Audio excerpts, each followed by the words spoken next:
The sky turned red before sunrise. At first, people thought it was just another strange weather event, a trick of pollution, or maybe a rare eclipse.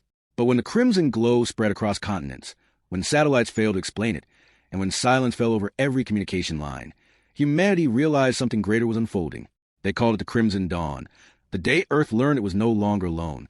At 4:32 Greenwich Mean Time, every radio station, every frequency, every satellite channel carried the same static hum. Hidden within that static was a pulse, a pattern too perfect to be natural. Scientists worked desperately to decode it, but before they could, the first shadows appeared.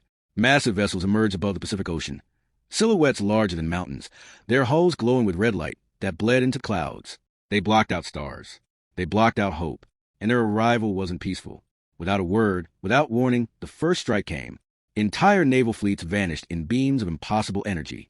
Oceans boiled, waves rose higher than skyscrapers, and everything caught within the crimson light was erased in silence. It wasn't an invasion. It was judgment. Governments scrambled to respond. Fighter jets scrambled into the skies, missiles streaked toward the alien shadows, but every attempt failed. Their shields bent reality itself, swallowing weapons as though they never existed. Nuclear warheads were armed, but before launch, every silo across the world was destroyed simultaneously. Humanity had been disarmed before it could even fight back. For the first time in history, Earth's armies were powerless. Panic followed. Cities descended into chaos. Riots broke out as billions stared at the crimson skies, waiting for death to fall. But even then, whispers of resistance stirred. In underground bunkers, scientists worked on fragments of alien wreckage recovered from the ocean depths. They discovered something remarkable. The enemy wasn't invincible. Their ships pulsed in cycles, brief fractions of weakness, invisible to naked eye but measurable with the right technology. It wasn't much, but it was hope.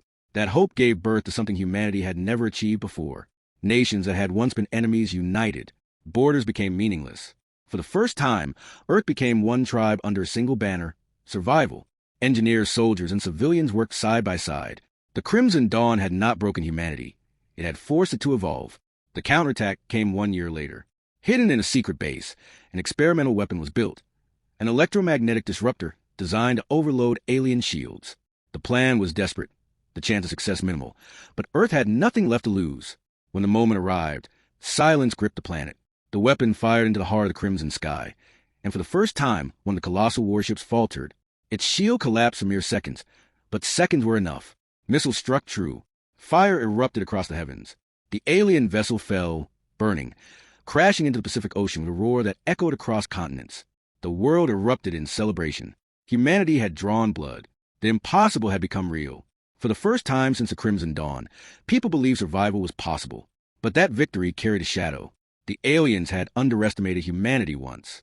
Now they knew Earth could fight back, and they would not make the same mistake again. The red skies remained. The fleets hovered.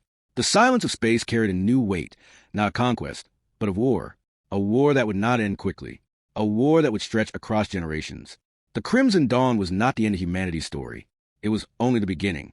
The first alien war had started, and in the ashes of fear, Earth had found something stronger: defiance. Because survival was no longer enough.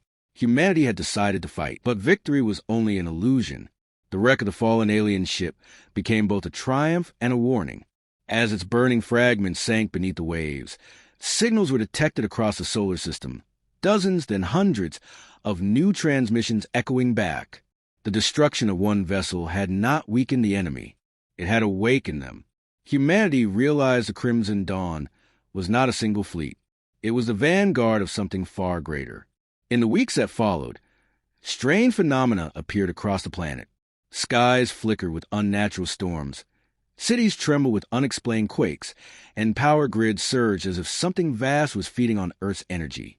Scientists whispered that the war was no longer confined to ships above the atmosphere. The aliens had found ways to reach deeper, to bend the very fabric of the planet against its own people. And yet, fear did not win. In every ruin, in every bunker, humanity grew sharper, stronger. Survivors trained for battles no generation before them could have imagined. Children born under the crimson skies learned to live without fear of them. What began as despair was transforming into evolution. Humanity was changing, adapting, preparing for a war that might last centuries.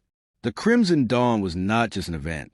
It was a new era, The first alien war had begun, but in that fire humanity discovered something powerful: unity. And as long as even one human heart still burned with defiance, Earth would never bow to the crimson sky.